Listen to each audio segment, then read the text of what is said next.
Today we're going to talk about how to replace the valves and burners on your Camp Chef stove. First, I need to mention if you have an Explorer stove or a Pro stove, there's going to be an additional step for your Pro stoves. First, you'll need to remove 6 screws on your faceplate.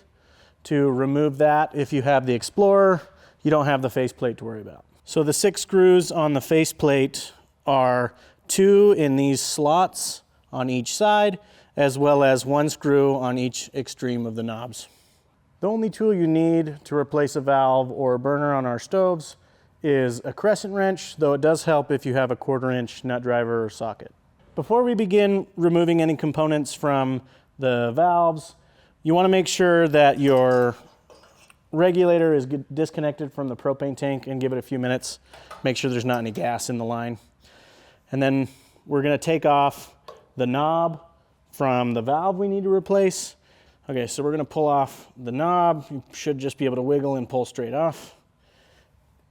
And then there is a 1/4-inch bolt on the bottom that we can use our nut driver or the crescent wrench to remove this bolt. Now that we have the screw removed, we can pull the manifold down off the valve, and then we can just twist the valve and thread it out of the burner. And watch this spring on the end of the valve. Make sure you don't lose that when the valve comes off. Right there. You're going to have your dampener, your spring, and your valve. If you also need to replace your burner, you can remove these 2 screws, and that will allow you to lift out this deflector panel and pull your burner out.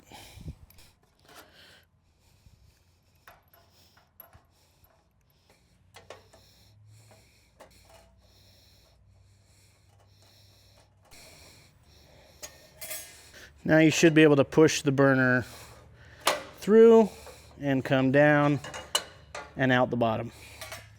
Now we're going to put our new burner in. We're going to come in from the bottom and swing the neck up through.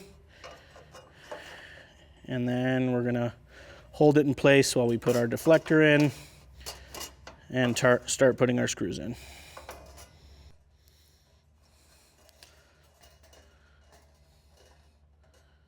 If you notice, the deflector is slotted, so just try to make sure as you tighten these up to get this right in the middle.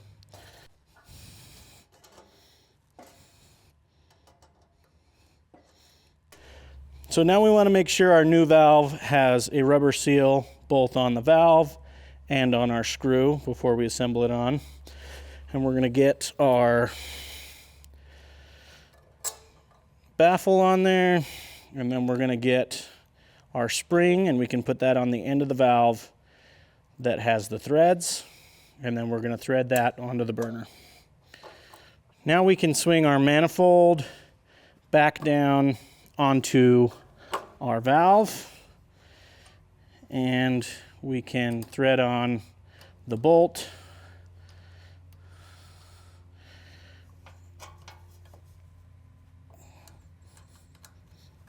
And we're going to want to make sure we get this nice and tight. Now we're going to place the knob onto the valve. Note that it's a D shape, so there's a flat both on the knob and on the stem of the valve. Got to make sure we line those up and push firmly. Now we're going to leak check our valve now that we've installed it all. And for that, you'll need to make a soapy water solution. So a few tablespoons of liquid dish soap and some water, just enough so it'll bubble up. And what we're going to do is you can do it in a spray bottle or even just dump it on in a little cup. So for the soapy solution, you're going to want to spray this area here where the valve attaches to the manifold from above and on that screw on the underside, and check for bubbles. I hope this video helped you replace your valve and or burner. If you still have any questions, contact Camp Chef customer support or campchef.com.